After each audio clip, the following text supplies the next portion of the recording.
Hi, my name is Abby Wren, and this is a picture of me and my little sister Savannah. I figured I would let you know who's going to be talking this entire video beforehand. I'm going to be talking about and showing you clips regarding disaster management in the country of Brazil.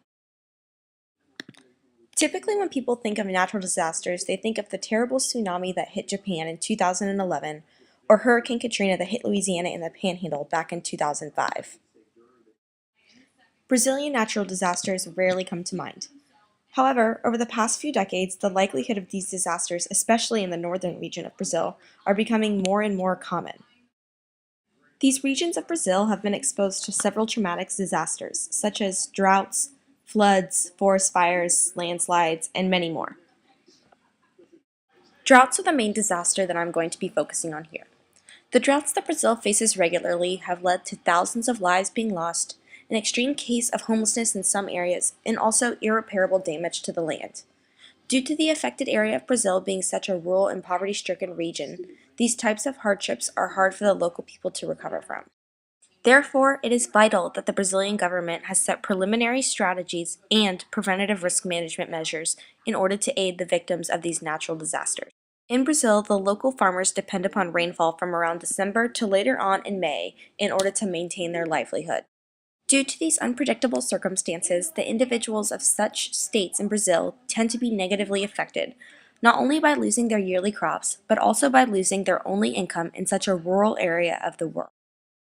In the 20th century, Brazil's federal government set in place reservoirs in these drought-stricken areas in hopes of accumulating enough rainfall in order for their survival. In 1965, the federal government set in place the Forest Act, which required at least 50% of the Amazon to remain uninhabited, as well as steep hills, hilltops, heavy forestry, and also areas too close to the water. The government did this in order to keep a stabilized ecosystem and also for the safety of the Brazilian citizens. These areas are just not practical to be inhabited in for safety reasons, and not having people obey laws can be a major obstacle in effective disaster management. Even just a few weeks ago, the president of Brazil, Dilma Rousseff, was forced to veto several provisions made to the original Forest Act in order to maintain some of the Act's initial guidelines for the safety of the people. Also, the National Department for Works Against Drought was set in place by the federal government in order to aid in the sense of a natural disaster. This organization has been able to install several dams to house water during scarce seasons, and also they have assisted in drilling wells in dry areas. The local government of Ceará created the Foundation for Meteorology and Water Resources in order to advance the study of climate and the reasoning behind these chronic droughts. Many families rely on the government for ample amounts of food during these dry seasons. Some farmers who have lost the ability to produce their usual crops for their family receive a monthly government stipend of roughly $300. Churches and other non-governmental organizations are also encouraged by the government to help with food distribution.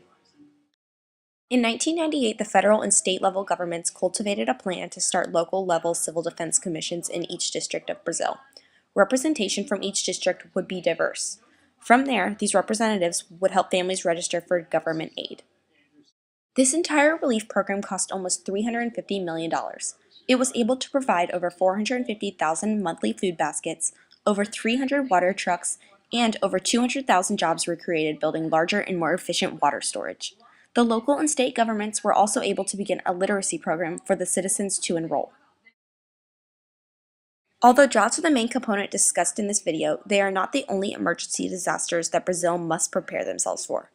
However, without the government's small steps in the right direction, many more casualties would have taken place.